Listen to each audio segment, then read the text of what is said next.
ಇದು ಬಾಗಲಕೋಟೆಗೆ ಹತ್ತಿರವಿರುವ ವೀರಭದ್ರೇಶ್ವರ ದೇವಸ್ಥಾನ ಇದು. ಇಲ್ಲಿ ನೋಡ್ತಾ ಇರ್ಬೋದು ಯಾವ ರೀತಿಯಾದ ಹೊರಗಡೆ ಪ್ಲೇಸ್ಗಳನ್ನು ಬಿಟ್ಟಿದ್ದಾರೆ. ಇಲ್ಲಿ ಭಕ್ತಾದಿಗಳಿಗೆ ಇಲ್ಲಿ ದರ್ಶನವನ್ನು ಪಡೆದು ಇಲ್ಲಿ ವಿಶ್ರಾಂತಿಗಳನ್ನು ತೆಗೆದುಕೊಳ್ಬೋದು.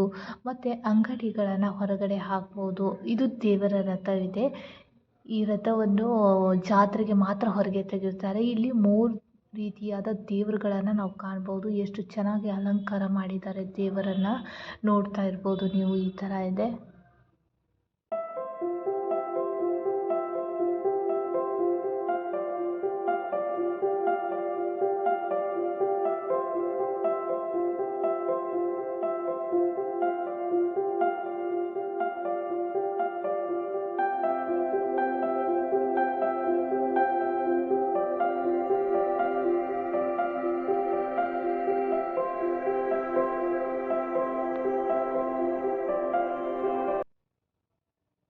ಈ ದೇವಸ್ಥಾನದ ಪಕ್ಕದಲ್ಲಿ ಒಂದು ಡ್ಯಾಮ್ ಇದೆ. ಆ ಡ್ಯಾಮ್ನಲ್ಲಿ ಮುಂಚೆ ಎಲ್ಲ ನೀರಿರುತ್ತಿದ್ದು, ಇವಾಗ ನೀರು ಬರಗಾಲ ಇರುವುದರಿಂದ ನೀರು ಇಲ್ಲವೇ ಇಲ್ಲ. ಇಲ್ಲಿ ನೋಡ್ತಾ ಇರ್ಬೋದು ಇನ್ನೂ ಕಟ್ಟಡ ನಡೆದಿದೆ. ಅಲ್ಲಿ ಮ್ಯೂಸಿಯಂ ಅದು ಮಾಡ್ತಾ ಇದ್ದಾರೆ. ಮುಂದ್ಗಡೆ ಒಂದು ದೊಡ್ಡದಾದ ಬೆಟ್ಟ ಇದೆ. ತುಂಬ ಚೆನ್ನಾಗಿದೆ ಪ್ಲೇಸ್, ನೋಡ್ತಾ ಇರ್ಬೋದು ನೀವು. ಹಲವಾರು ಶತಮಾನಗಳ ಚಾಲುಕ್ಯ ಸಾಮ್ರಾಜ್ಯದ ರಾಜಧಾನಿ ಬಾದಾಮಿ ಮಧ್ಯ ಕರ್ನಾಟಕದ ಬಾಗಲಕೋಟೆ ಜಿಲ್ಲೆಯಲ್ಲಿರುವ ಒಂದು ಸಣ್ಣ ಪಟ್ಟಣವಾಗಿದೆ. ಇದು ಈ ಬಾಗಲಕೋಟೆಗೆ ಅತಿ ಸಮೀಪವಾಗುತ್ತದೆ ಈ ಒಂದು ಬಾದಾಮಿ ಪ್ರವಾಸಿ ಸ್ಥಾನ. ಇದನ್ನು ಕೂಡ ನಾವು ಇಲ್ಲಿ ನೋಡಲು ಬಂದಿದ್ದೇವೆ. ಗುಹೆಗಳಲ್ಲಿ ಸುಂದರವಾದ ಕೆತ್ತನೆಗಳೊಂದಿಗೆ ಕೆಂಪು ಮರಳಲ್ಲಿ ಬೆಟ್ಟಗಳ ಮೂಲಕ ನಡೆಯುವುದು ಉತ್ತಮ ಅನುಭವವಾಗುತ್ತದೆ. ವಿಶ್ವ ಪರಂಪರೆಯ ತಾಣವಾಗಿರುವುದರಿಂದ ಬಾದಾಮಿ ಪ್ರವಾಸಿಗರನ್ನು ಆಕರ್ಷಕ್ಕೆ ಒಳಗಾಗಿಸುತ್ತದೆ.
ಇದೊಂದು ಗುಹಾ ದೇವಾಲಯವಾಗಿದ್ದು ಇಲ್ಲಿ ಹಿಂದೂ, ಜೈನ್ ಮತ್ತು ಬೌದ್ಧ ಗುಹಾ ದೇವಾಲಯಗಳಿವೆ.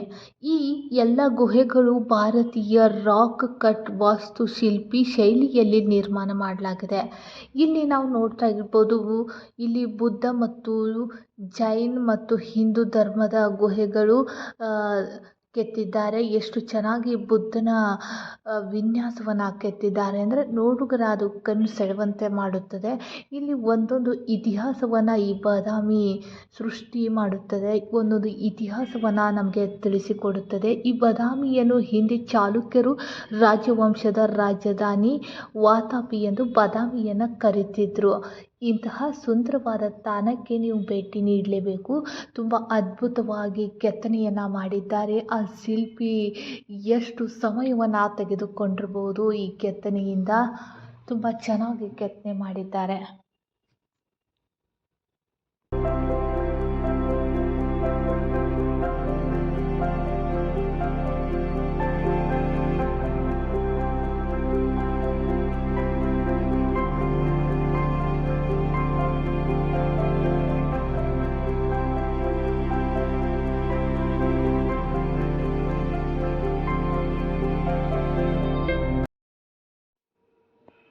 ನಾವು ಬಾದಾಮಿಯನ್ನು ವೀಕ್ಷಣೆ ಮಾಡಿ ಬನಶಂಕರಿ ದೇವಸ್ಥಾನಕ್ಕೆ ಬಂದಿದ್ದೇವೆ. ಇದು ಮಲಪ್ರಭಾ ನದಿಯ ದಡದಲ್ಲಿರುವ ಚೋಳ ಚಗುಡ ಎಂಬ ಸಣ್ಣ ಹಳ್ಳಿಯಲ್ಲಿದೆ ಮತ್ತು ಕರ್ನಾಟಕದ ಬಾಗಲಕೋಟೆ ಜಿಲ್ಲೆಯ ವಿಶ್ವ ಪ್ರಸಿದ್ಧ ಬಾದಾಮಿ ಗುಹೆಗಳಿಂದ ಕೇವಲ 8 ಕಿಲೋಮೀಟರ್ ದೂರದಲ್ಲಿದೆ. ಬನಶಂಕರಿ ದೇವಸ್ಥಾನವು ಮಾತಾ ಪಾರ್ವತಿ ಅವತಾರವಾದ ಬನಶಂಕರಿ ಅಮ್ಮನಿಗೆ ಸಮರ್ಪಿಸುತ್ತದೆ. ಇದು ಕೇವಲ ಬಾದಾಮಿಯಿಂದ 8 ಕಿಲೋಮೀಟರ್ ಅಷ್ಟೇ ದೂರ ಇದೆ. ಇದು ವೀಕ್ಷಣೆ ಮಾಡಲು ಹಲವಾರು ಪ್ರವಾಸಿಗರು ಇಲ್ಲಿ ಬರ್ತಾರೆ. ತುಂಬ ಸುಂದರವಾದ ದೇವಸ್ಥಾನ ಕೂಡ. ಇಲ್ಲಿ ಬಂದರೆ ಏನೋ ಒಂದು ಮನಸ್ಸಿಗೆ ನೆಮ್ಮದಿ, ಶಾಂತಿಯನ್ನು ತಂದುಕೊಡುತ್ತದೆ. ಇಲ್ಲಿಗೆ ಈ ವಿಡಿಯೋನ ನಾನು ಎಂಡ್ ಮಾಡ್ತಾ ಇದ್ದೀನಿ. ಇಷ್ಟವಾದಲ್ಲಿ ಲೈಕ್ ಮಾಡಿ, ಶೇರ್